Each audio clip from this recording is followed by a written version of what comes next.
My name is Merida. I'm 33. Age. We seek out the survivors of the hive in the dead of night, hunting our prey by the glow of muzzle flashes and smouldering homes. Age. No, wait! Blood for the blood cut! Blood for the blood cut! He wasn't that old. For him to assume a host, we must sacrifice someone born under the same sign, the same birth date and hour. The process is laborious. Some assistance, Commander. Help him. I walk over and pull a service tag from a thrall. Please, I can pay you. Don't do this. Please don't do this. I look down at the boy. He trembles under my boot. Please, I can pay you. Don't do this. Please don't do this. Seb, they're not here. They're practically children. Hurry it up. Hylish just killed them all. We're not going to find... Take them! I aim. My heart skips a beat. Not your day. Not like this. Not like this. No, please. No, not like this. Commander, What is it? the birth records were folly, but church records carry a catalogue of baptisms from migrants. It may offer a lead. Go. And take Rudolf.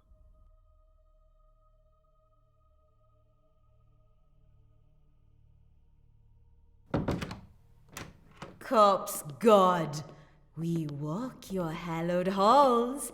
Smite me if you dare. Ryovi tips over chalices and tears pages from the holy books, acting like a mischievous child as she bounds through the pews. How are you not bursting into flames? You flatter me. She points at the ornaments decorating the church.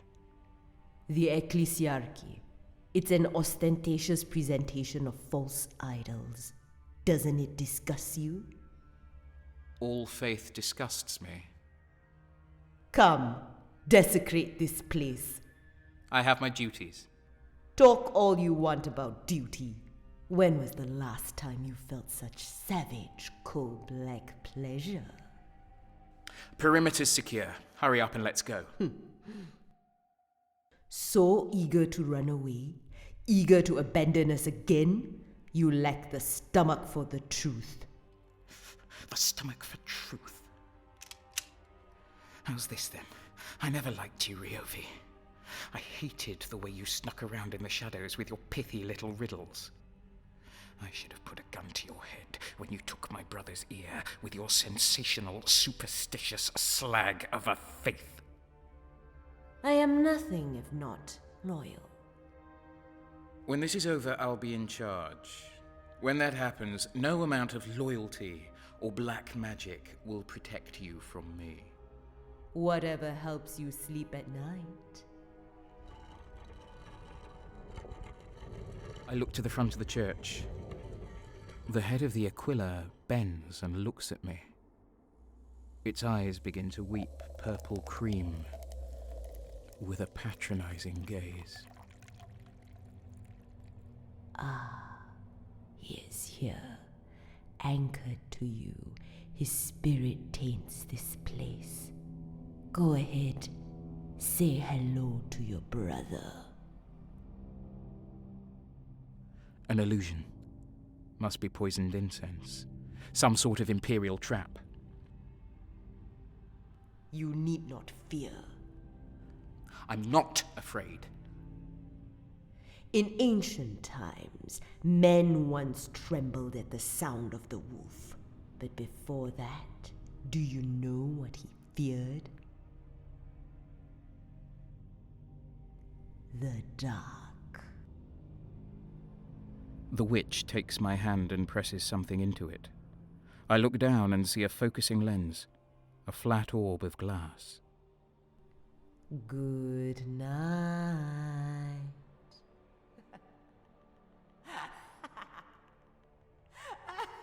The church candles begin to sputter out one by one, and a chill runs up my spine.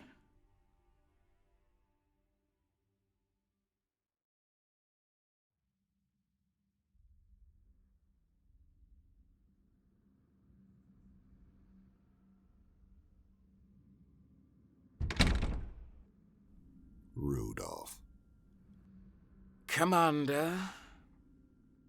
you've commandeered this estate? Door was wide open. Where are the tenants? In the tepidarium. Slit their wrists when they heard us coming. I see. You left the battlefield quickly. I wondered what happened. The witch gave me a bad feeling. Such are her ways. Ever since she arrived, I should have shot her on the spot, before she got Sable's ear. Oh, she wants me dead. I'm sure of it. I don't. It was our mutual friendship that kept me sane. I cherished those times. Surprise, surprise. Ah, looking at this, eh? The witch gave it to me. Used to be Sable's. Perhaps her sick way of trying to make nice with a memento from dear old brother. You know the thing about brothers, Seb. They manipulate you. They always guilt you into helping them out when, in fact, they're never there when you need them. You bail them out of things, fight for them. But when you say no, they dismiss you. They call you sad, angry, empty.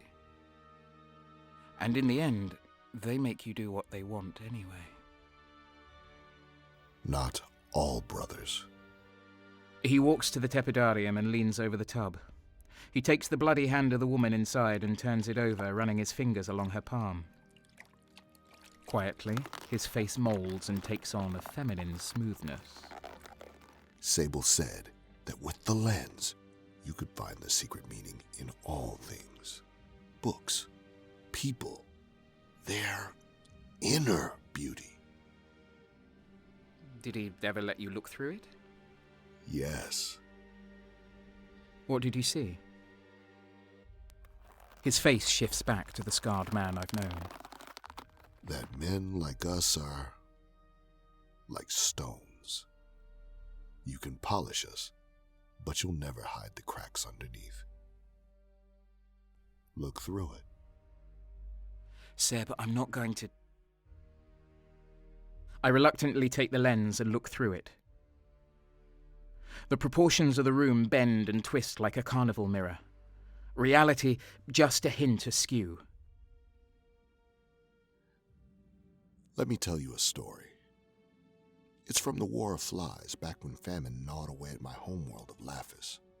Back then, a scholar was incarcerated by the ecclesiarchy, owing to the reputation of being a sorcerer.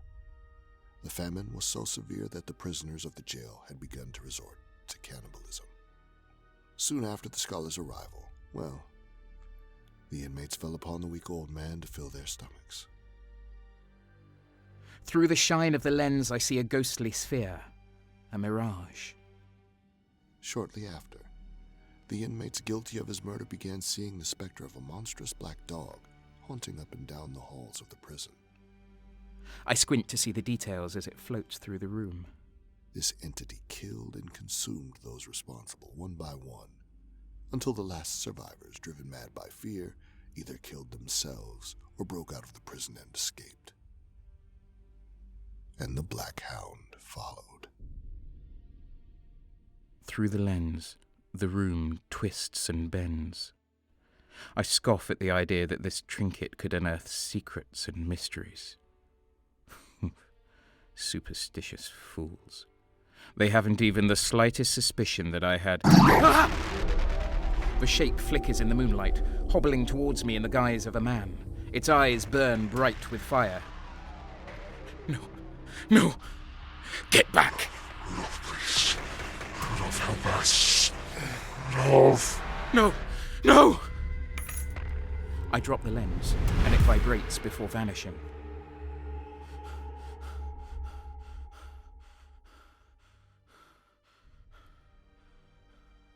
I clutch my hand over my heart. Seeing him, You saw him.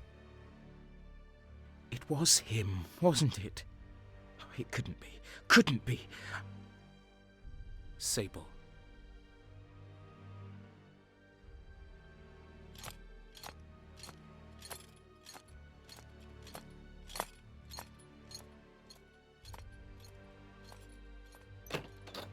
A puzzle.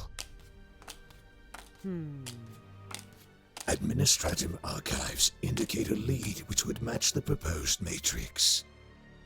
This is for your review. What is the source? A chapter house. This is accurate? All variables match. The perfect host. En Astartes.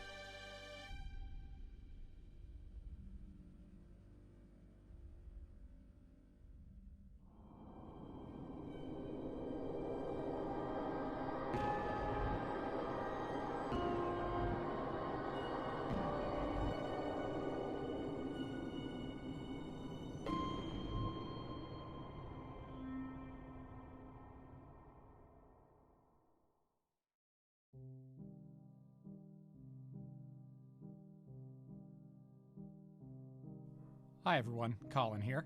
Thank you so much for listening to this production of Hounds of Bedlam. If this is your first time tuning in, Cold Open Stories produces a wide range of content including short stories, audio dramas, writing contests, and web-based collaborative fiction. On our website, you'll find unofficial stories set in the universe of Warhammer 40,000, where you, the listener, audition to play the parts. You can even submit your own tales. All levels of experience are welcomed, and these are fan productions, so whether you're a writer, actor, or disillusioned heretic, check us out at coldopenstories.com or on social media for the latest release. This episode was written and directed by Colin DeGraff, with music composed by Robert Renato Hack. Cover art by Orneris Terenzi. In this episode, you heard Cliff Chapman, Damon Alums, Su Ling Chan, Nick Ewan, and Nina Nikolic. Supporting voices by Eleanor Anwin, Paul Hikari, William Nunn, Chris Colon, Alex Ross, Michael Langen, and Nicholas Allaire.